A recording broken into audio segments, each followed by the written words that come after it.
Hello दोस्तों। तो आज हम पढ़ेंगे रेस्पिरेटरी वॉल्यूम्स और कैपेसिटीज़। इनके अंदर देखो कभी कभी क्या है, इनकी डेफिनेशन मिक्स लगती है। ऐसा लगता है सब कुछ एक जैसा लिखा हुआ है और क्या फॉर्मूला है, मतलब मैं आपको थोड़ी देर में समझाता हूँ कि कैसे कैसे आपको इसको सीखना है। सबसे पहले मैं आपको वॉल्यूम्स के बारे में बताता हूँ। तो सबसे पहले वॉल्यूम्स के बारे में देख लो आप। सबसे पहले आपसे पूछा जाए ये वॉल्यूम्स हैं, जिसे इसमें वॉल्यूम लिख रहे हैं चार पांच। सबसे पहला इसमें वॉल्यूम लिख रहा है टाइडल वॉल्यूम, ये वाला एक वॉल्यूम तो है टाइडल वॉल्यूम पहला। दूसरा है इंस्पायरेटरी रिजर्व वॉल्यूम। तीसरा है एक्सपायरेटरी रिजर्व वॉल्यूम। और फोर्थ है आपके रेजिडुअल वॉल्यूम। ये तो है वॉल्यूम। और इसमें आपको चार पांच क्या मिलेंगी, कैपेसिटीज। तो कैपेसिटीज के नाम लिख दूँ, फिर मैं वन बाई वन आपको एक्सप्लेन करूंगा। ये तो मैंने वॉल्यूम लिख दिए हैं और ये कुछ कैपेसिटीज हैं। जैसे सबसे पहली कैपेसिटी कौन सी है, आईसी इंस्पायरेटरी कैपेसिटी। दूसरी कौन सी है, ईसी एक्सपायरेटरी कैपेसिटी। तीसरी कौन सी है, वीसी वाइटल कैपेसिटी। और फोर्थ कौन सी है, फोर्थ है आपके एफआरसी फंक्शनल रेजिडुअल कैपेसिटी। और फिफ्थ है आपके टीएलसी। मैं आपको बताऊंगा इनको कैसे कैसे आपको याद रखना है, कैसे क्या याद रखना है। सबसे पहले जो डेफिनेशन आती है ना एनसीईआरटी में, जो डेफिनेशन है उसको मैं आपको ब्रीफली समझाता हूँ क्या कहना चाह रहा है। तो सबसे पहले आपसे पूछे ना कि इसमें जो टाइडल वॉल्यूम है ये क्या है, तो ये नॉर्मल कंडीशन में, मतलब एकदम नॉर्मल कंडीशन है, कोई दिक्कत नहीं, उसमें कितनी वैल्यू आपने इनहेल और एक्सहेल की है। मतलब वो ये वॉल्यूम है एयर का जो आपने या तो इनहेल किया है या एक्सहेल किया है, किसी एक को ले लो। और इसकी वैल्यू होती है 500 ml। कितनी होती है, 500 ml। तो एक तो हो गया इनहेल और एक्सहेल वॉल्यूम किसका, एयर का, जो 500 ml है। तो आपसे पूछे कि आप टोटल एक मिनट में कितनी इनहेल एक्सहेल कर रहे हो, तो आप बताओ एक मिनट में कितनी बार सांस लेते हैं हम, 12 से 16 बार।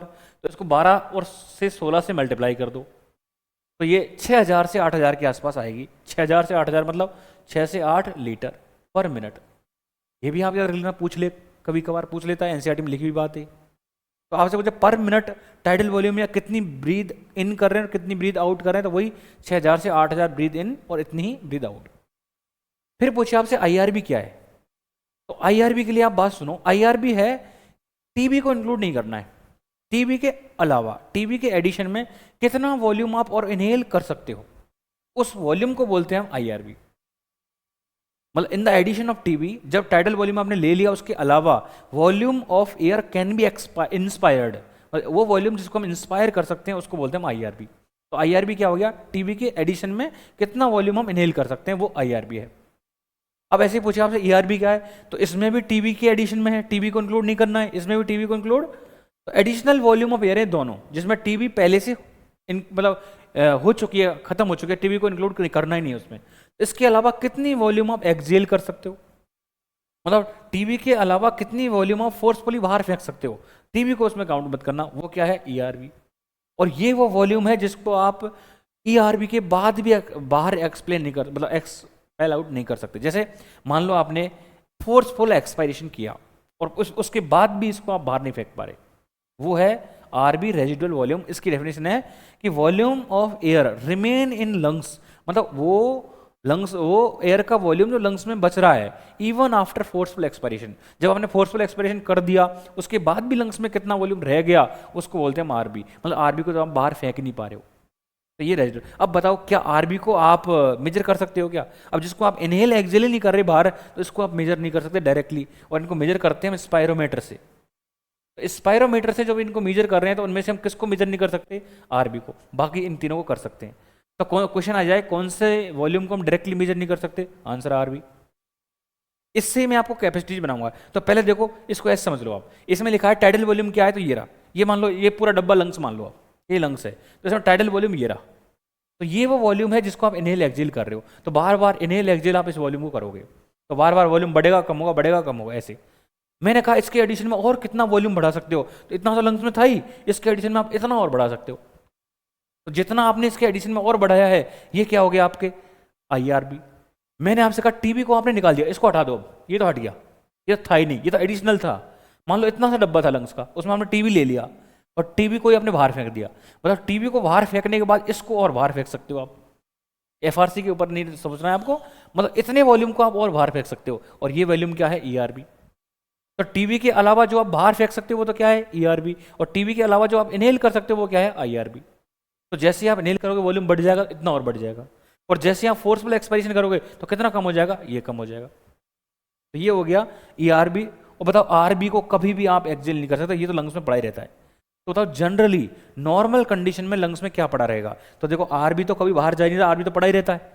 पर आप नॉर्मल इंस्पायरेशन एक्सपायरेशन कर रहे हो तो बताओ आप टीबी को ले रहे हो, टीबी को छोड़ रहे हो, तो बताओ टीबी आ रहा जा रहा है, पर बताओ ये आ रहा जा रहा नहीं है, ये नॉर्मली नहीं कर रहा मूव, ये भी मूव नहीं कर रहा।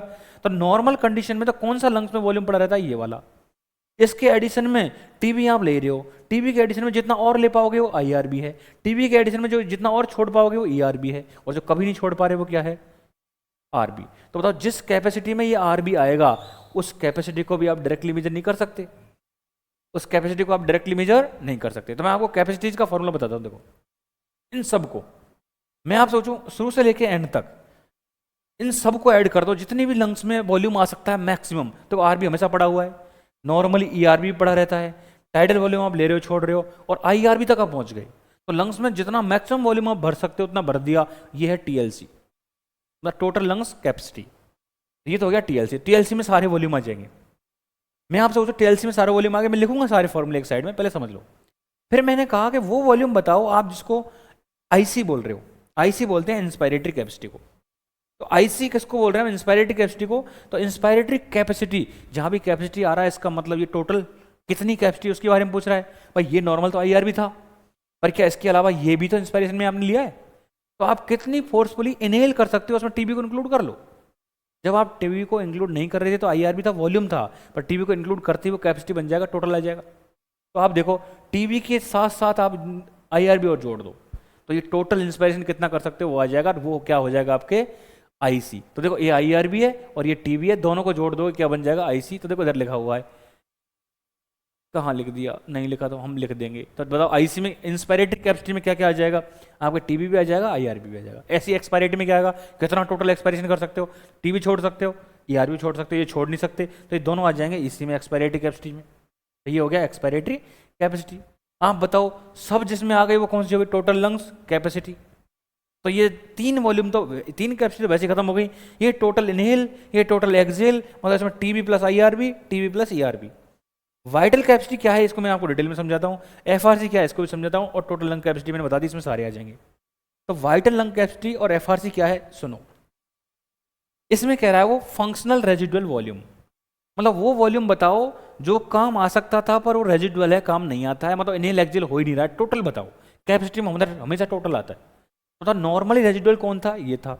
इस अकेले से तो काम नहीं चलेगा, फिर तो वॉल्यूम बनेगा। तो अगर आपको कैपेसिटी बनानी है तो क्या दोनों को इंक्लूड करना पड़ेगा, तो बताओ ये भी तो नॉर्मली ऐसे ही पड़ा रहता है, नॉर्मली तो आप इसको इनहेल एक्सहेल कर रहे हो, इसका मतलब इन दोनों को मिला दोगे तो क्या बन जाएगा, फंक्शनल रेजिडुअल कैपेसिटी। देखो ये बन रखा। इसका फंक्शनल रेजिडुअल कैपेसिटी में क्या क्या आएगा, आपके ईआरबी आएगा और आरबी आएगा।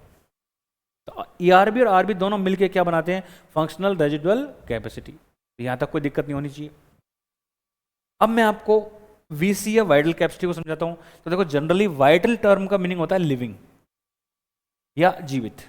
तो आप बताओ इसमें से लिविंग के अंदर, या वाइटल अपन कह रहे हैं तो लिविंग है, इसका मतलब लिविंग के अंदर कौन सा वॉल्यूम है जो लिविंग है। तो बताओ इस वॉल्यूम को आप डेड मान सकते हो, डेड वॉल्यूम मत बोलना इसको, वो तो अलग डेफिनेशन है, पर इसको आप ऐसे डेड मान सकते हो कि मूवमेंट नहीं कर रहा ढंग से, मतलब ये वो है जो इनहेल एक्सहेल नहीं रहा, इतना पड़ा ही रहता है हमेशा। तो ये वो वॉल्यूम है जो पड़ा रहता है हमेशा, इसका मतलब ये तीनों तो इनहेल एक्सहेल हो सकते हैं, तो ये तीनों लिविंग में आ जाएंगे, ये तीनों वाइटल में आ जाएंगे। वाइटल में ये कभी भी नहीं आएगा। तो वाइटल में कौन नहीं आएगा बताओ, आरबी, बाकी तीनों आ जाएंगे। तो देखो वाइटल कैपेसिटी के अंदर इसने तीनों को इंक्लूड कर दिया, इसको नहीं किया। कैसे याद रखोगे कि आरबी रेजिडुअल वॉल्यूम लिविंग नहीं है तो वाइटल लिविंग होता है, तो इसमें लिविंग वाले तीनों आ जाएंगे। अब मैं तीनों के फॉर्मूले लिख रहा हूं। देखो मैं आपसे पूछूं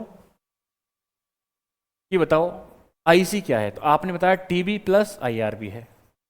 मैं आपसे पूछूं ईसी क्या है, आप बताओगे टीबी प्लस ईआरबी है। मैं आपसे पूछूं एफआरसी क्या है, तो आपने एफआरसी को बताया है कि ये वो है जो रेजिडुअल हो सकता था टोटल। तो बताओ इसमें रेजिडुअल वॉल्यूम तो आने ही आना है, प्लस क्या आ जाएगा, ईआरबी। तो ये फंक्शनल रेजिडुअल कैपेसिटी आ जाएगी। मैं आपसे पूछूं वीसी क्या है, तो वीसी में आप सबको जोड़ दो, बस आरबी को मत जोड़ना, आरबी लिविंग नहीं है। तो बताओ इसमें क्या आएगा, इसमें आ जाएगा TB plus IRB plus ERB. अब मैं आपसे पूछूं कि आप बताओ स्पायरोमीटर से किसको मेजर नहीं कर सकते, तो एक तो देखो आरबी को नहीं कर सकते, आरबी मेजर नहीं होगा। बताओ और किस किस के एक टीएलसी भी है इसमें, टीएलसी क्या आ जाएगा, तो टीएलसी में तो सबको जोड़ दो आप, TB plus IRB plus ERB plus RB. तो आप बताओ आरबी टीएलसी में आ रहा है तो इसको भी आप डायरेक्टली मेजर तो नहीं कर सकते। मैं आप सोचो वीसी में आरबी वीसी में नहीं आ रहा, एफआरसी में आ रहा है तो इसको भी नहीं कर सकते। तो देखो एक तो आप एफआरसी को, एक आप टीएलसी को और एक आप आरबी को, इनको स्पायरोमीटर से ढंग से मेजर नहीं कर सकते, बाकी को कर सकते हैं। तो ये भी क्वेश्चन पूछा जा सकता है।